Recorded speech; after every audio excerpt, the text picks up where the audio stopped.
सगळ्या तयारीवरून लक्षात आलंच असेल, दिवाळी आली आणि आता 100 वर्ष झाली दिवाळीची तयारी दिवाळी अंकाच्या तयारीशिवाय पूर्ण होतच नाही. मग आपण भारतीय लोक म्हणजे संस्कृती परंपरा जपणारे, कारण ज्या काही थोड्या प्राचीन संस्कृती आहेत त्यातली आपली संस्कृती, आणि त्यामुळं त्याचं जतन आपण अगदी मनापासून करतो. आणि जास्त करून आपल्या मातृभूमीपासून दूर गेलं की त्याची जाणीव जास्त होते.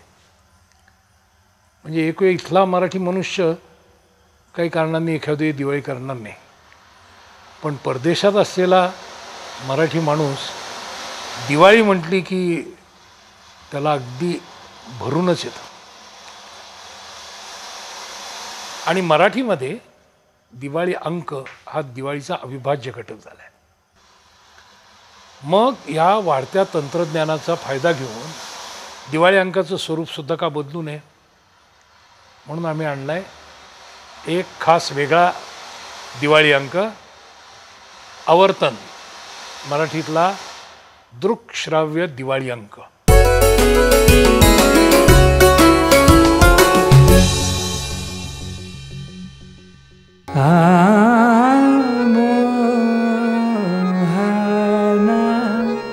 मधुर आजा मोहन, मधुर आज मोहन.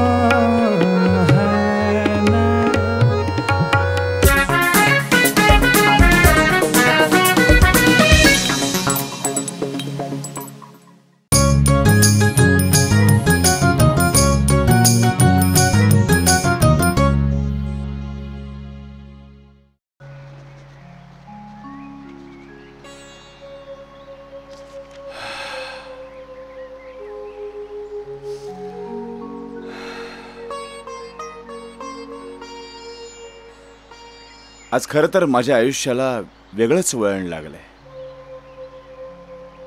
इतकं की 25 वर्षांपूर्वी माणगावमधील निंबवडे गावाच्या एका शाळेमध्ये मी शिक्षक म्हणून काम करत होतो. तिथे मला महिना 25 रुपये पगार होता. 3 महिने ज्ञानदानाचं पुण्यकर्म मी केलं होतं. दुसऱ्या आणि तिसऱ्या इयत्तेला मी शिकवत असायचा. हे सगळं मी विसरून जावं, आठवणीमध्ये राहू नये, इतकं आयुष्याला वेगळं वळण लागलंय माझ्या. पण आज इतकी वर्ष झाली तरी त्या आठवणी ताज्या आहेत. त्यातला प्रत्येक दिवस, प्रत्येक क्षण आठवतो मला. या आठवणी ताज्या असण्याचे कारण आहे झेल्या, एक लोहाराचा मुलगा, माझा विद्यार्थी.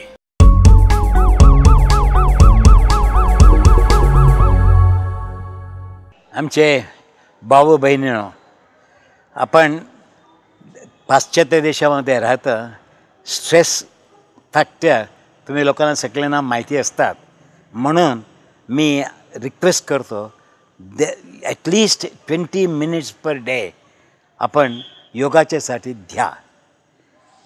हा 20 मिनिटामध्ये the transformation which takes place in your body, in your mind, in your intelligence will be quite different.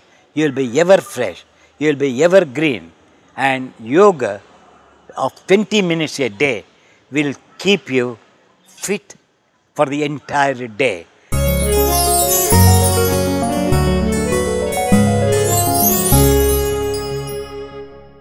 कानोसा. कानोसा हे सदर खास आपल्यासारख्या दूरदेशीच्या कोलंबस लोकांसाठी आम्ही सादर करीत आहोत. मराठी मन आज वेगानं बदलतंय.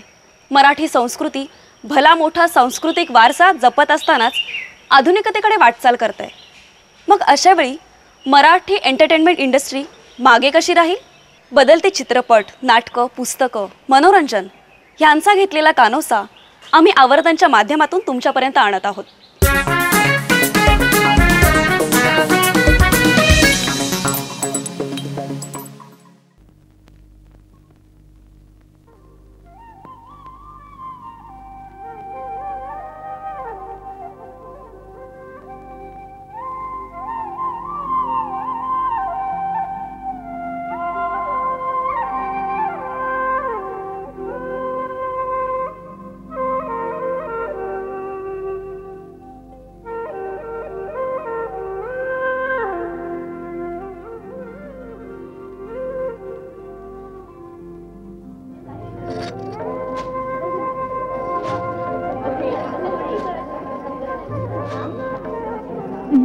मलाही हळदी कुंकू देता ना, घरी जायला उशीर होतोय.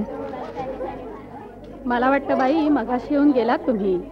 नाही, हळदी कुंकू सगळ्यांनाच आहे, पण 2 दाणे हरभऱ्यासाठी पुन्हा पुन्हा कसला यायचं ते? मी मगाशी आले नाही. मूठभर दाण्यांचा प्रश्न नाही, ती ओटी असते. मग तुम्ही शास्त्रासाठी 1 दाणा तरी ओटीत घाला. अगं दे ना त्यांना हळदी कुंकू होती. नुसत्या हरभऱ्यासाठी कोण कशाला येईल आपल्याकडे? छे, मला नाही आवडत हे असलं. तुम्हाला ठाऊक नाही कशा असतात एक एक बायका.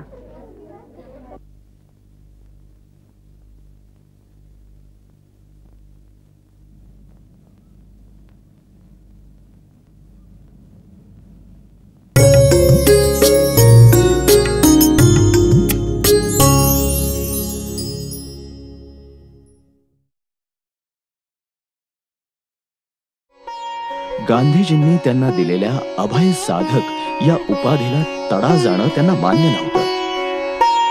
बाबा म्हणतात, माझ्या व जनतेच्या मनातील महारोगाबद्दलची भीती समूळ नष्ट करण्यासाठी या कार्यात मी स्वतःला गुंतवून घेतलं.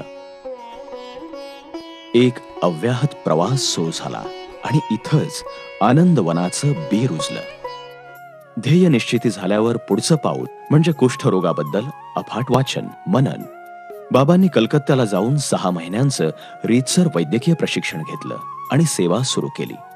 वरोऱ्याच्या आसपासच्या गावातील कुष्ठरोग्यांना डायमिनो डायफेनिल सल्फोन, थोडक्यात DDS या उत्तम औषधाच्या मदतीनं बरं करण्याचा त्यांनी चंग बांधला. 1949 मध्ये बाबांनी महारोगी सेवा समिती संस्था रजिस्टर केली आणि 11 साप्ताहिक दवाखाने, 4000 रुग्ण या स्वरूपात कार्य सुरू झालं.